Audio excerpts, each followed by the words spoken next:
What's happening? Andy here. I am joined today by Deb Dellaposta of DBB in Altoona, Pennsylvania. They are an office technology company selling brands such as Ricoh, Sharp, HP, some of the main brands out there that you know. Good morning, Deb. How are you today? Good morning, Andy. I'm great. Thanks. Great to see you. So how's Altoona? How's Pennsylvania doing? You guys are actually, I think you have, 5 locations in 3 states, or did I get that backwards? Well, we actually now have 7 locations in 5 states. Oh my goodness. So we've been expanding.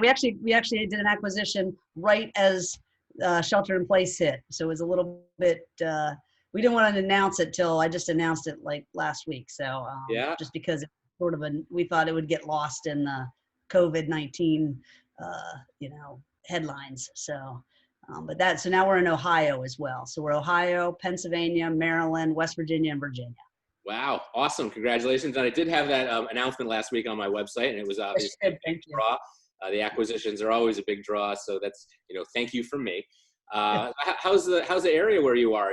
I'm up here in Rochester. We actually literally before we got on this Zoom meeting, we just hit phase 3, so restaurants are open. My wife is probably calling the nail salon right now, and we're very happy to be in phase 3. Where are you guys at? We are what we call the green phase.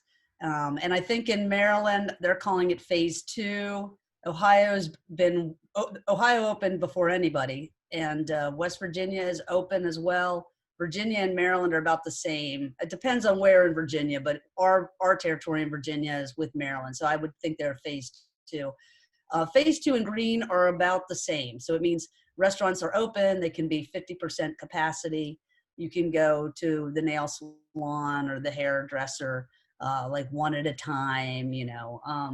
They're still recommending that as many people work from home as possible, and they'd like you to wear a mask, but they can't enforce it. So that's one of the things that just in this last week has really fallen off. People are like, okay, I'm not wearing a mask anymore. So we'll see what happens. We're watching the numbers very closely. Hard, you can't make people do it. It's getting hot out. I understand it. I mean, hopefully people will respect each other and still wear the mask, but our technicians are definitely wearing masks, and if they get inside to a location and somebody, and if they're comfortable, they can take them off if they're told to take them off by a customer. But we want them to be safe, and we want them to be respectful. And the last thing I want is to have any of my people come down with this. So, and we've been, knock on wood, we've been COVID clean. So that is awesome to hear. Awesome to hear. How do you manage that 5 states with all the different regulations? And like you kind of alluded to it already, this one's green, this one's phase 2, but phase 2 here might mean what phase 3 means there. That's just got to be an administrative nightmare. It's not really. We've kind of taken the approach that we go with what Altoona is doing, almost. So we've, we put together posters for each location. We've kind of, limited anybody coming in to the showroom. If people are coming to pick up supplies or they want to come in for a demo, which that's been pretty rare. We've been doing a lot of virtual demos, but if they did want to come in, then we of course require that they wear a mask and we check their temperature and all that. So we try to follow the guidelines. We're trying to be, good citizens with that. And so every office is doing the same thing at this point. And I don't see any reason to change that until it's completely, until all the restrictions have been reduced, but I just want to, again, it comes down to, I got to keep my people healthy, and then of course, take care of the clients as well. But I can't do that if my people aren't healthy and well. So I got to worry for them.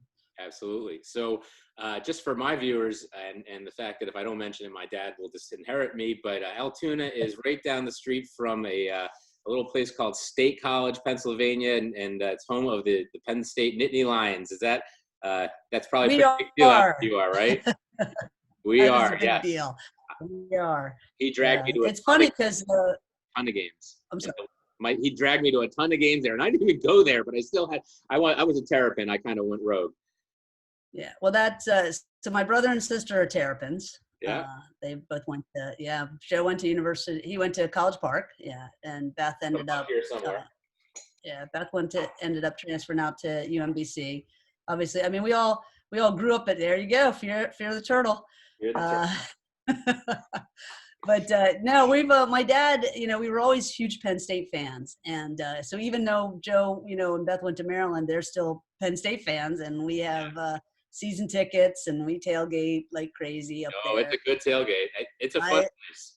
It is really fun, and I'm anxiously waiting to see what's going to happen. They're treating, I was a season ticket holder. I get the emails. They're treating it like we're all going to be tailgating here in September. And I know on Monday, the school's actually making their announcement about what they're going to do for the fall. So, but the athletic department keeps sending us, here's how you're going to approach your tailgate site. And here's, so I'm like, well, this announcement on Monday, it sounds like it's probably going to be good news. So that does sound like good news. Yeah, when we got the announcement from Pitt, so obviously when we acquired Van Dyke in Pittsburgh and moved out there, we have some Pitt fans now too in our family. Oh, you got fans everywhere. You probably got a lot of Buckeye fans and Penn State fans, and so you probably got to juggle things to keep the family happy.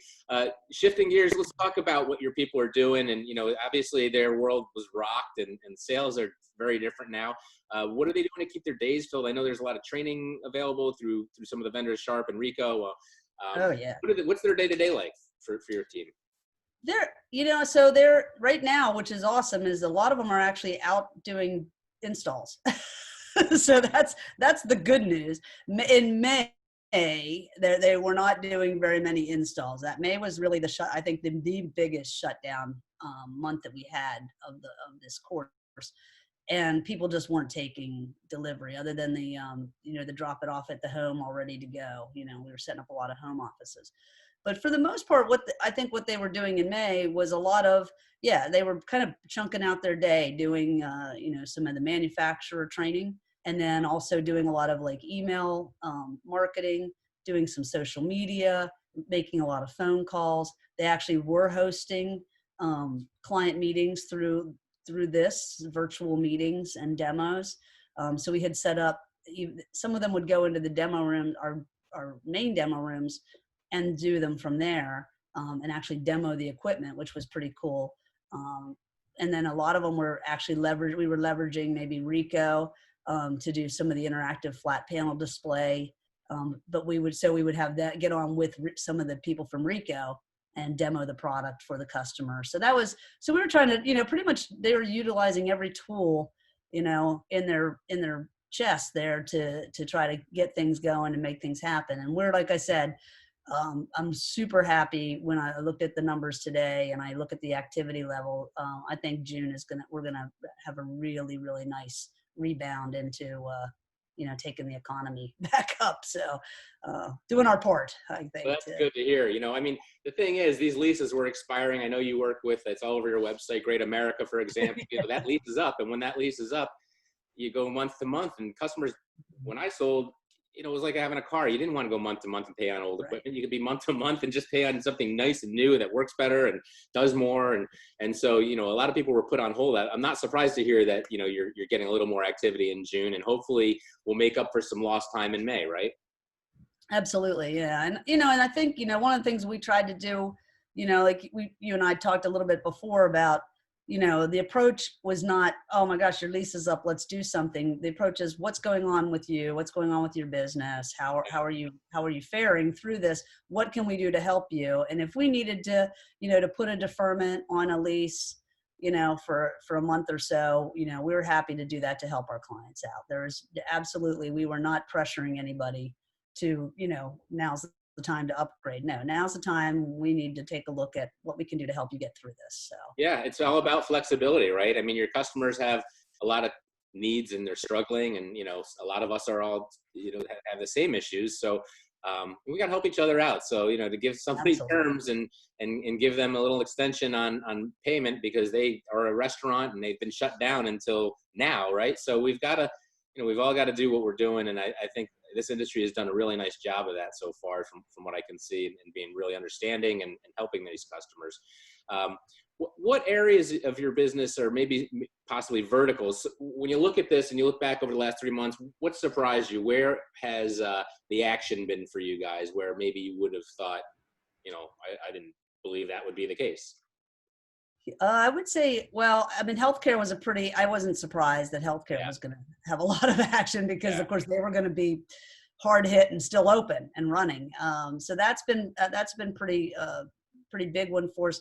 But, so banking was really the surprise for me. A lot of our banking customers pivoted quickly to the home office. And that's where we had a huge success setting up the home office for a lot of their employees. And that was a big thing. And they've been good to embrace, this interactive flat panel display and use, I mean, I use mine 99% of the time for this type of thing, the virtual meetings and it's a computer in and of itself. And so I can do things on that and I don't have to have my laptop. Now I'm on my laptop right now because, as I said, Josie Heskey told me I needed to be closer to the screen. So I'm doing that today, but normally I use my Rico for meetings. So it's pretty cool. But we've had a lot of You're eating your own dog food there. You're using your technology. You're working at home, and it's working well for you. That's good to hear, right? Yeah, we say you eat what you cook. So if we're gonna sell document management, we do document management. If we're gonna sell interactive flat panel displays, we got to use them. So it's nice to know this stuff works, right? Well, you can't. It was hard for me initially to wrap my head around how am I going to use this thing, but boy, COVID taught me how to use it. I think, and find ways to make it really impactful for me. And so it's now easier to talk to customers about that. Well, this has been great catching up with you. As we wrap up, any last shout outs, any vendors or OEMs that you want to maybe call attention to? Actually, before we wrap up, I did want to ask you, we talked before we got on the call and you mentioned, some of was it food coverage? What are you guys active in your environment? And even before COVID, you mentioned you were doing this. What was that company? Yeah, we always support our local, we call it the soup kitchen. It's really the technical name for it is Food for Families. Yeah. So even right behind our building is like the big warehouse where they get all their food supplies and people can come there and get it. But then they're affiliated loosely with this former nun who runs the actual soup kitchen. And we've always supported her with all of her products and then as well as working in the soup kitchen. Now, nobody's really it's kind of been weird with that. But, my people really, that's been a big thing. But on top of that, you mentioned the restaurants. That was one of the things that we wanted to make sure that we were, supporting our local restaurants because all they could do was take out. And so, that was a big thing. Everybody try to support them, get local takeout and, and so they're all starting to come back and we're really excited. I don't know of anybody that actually shut their doors through this locally. So I'm real happy about that. Yeah, we've got a few around here that they've gone. I hope they've just gone to certain days instead of open every day, but like they were open every day. So you're just fingers crossed that, they'll still be here in a couple of weeks because right. you just hate to see that. These are small businesses and a lot of them have been here forever and, they're great places to go. I hope we don't lose them, but, we'll hopefully we won't. Fingers crossed. Yeah. So as we wrap up, any last shout outs, anything that you'd like to say to anybody out there? Oh, now see if I pick out one vendor over another, I'm gonna get a bunch of phone calls and where's the love? You will. But actually, all of our, we're really blessed. I feel very blessed to work with the Rico, Sharp, and HP. They've all been super supportive. I mean, Sharp sent us face masks, which I've heard from Sharp dealers. Yeah. So we have all of our Sharp face masks out, and we're actually using those if people come into as guests into our building and don't have one. We have that. But like I said, Rico they've just been tremendous with helping us with a lot of these meetings with clients. And of course, HP, they've got the products for home. So home office. So So we've been busy working with all three and they've been very supportive of us. So we're blessed. Awesome.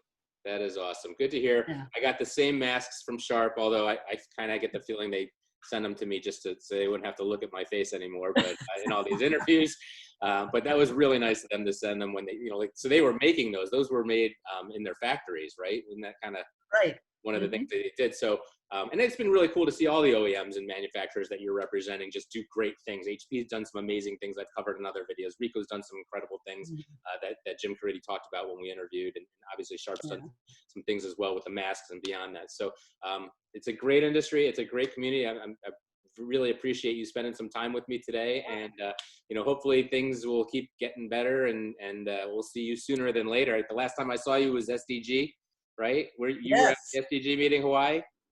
No, I wasn't in Hawaii. Your brother there? Who's that? Yeah, Beth and Joe went to Hawaii. Yeah, that's it. I knew I saw some Dellapostas there. So these all blend together. Hopefully I'll be seeing you at a Rico meeting or a Sharp meeting or HP before we know it. And I can't wait to see I miss my travel. I miss seeing everybody in person. So thank you so much. It's been great talking to you, and we'll talk soon. Take care. All right, thanks, Andy. Bye-bye.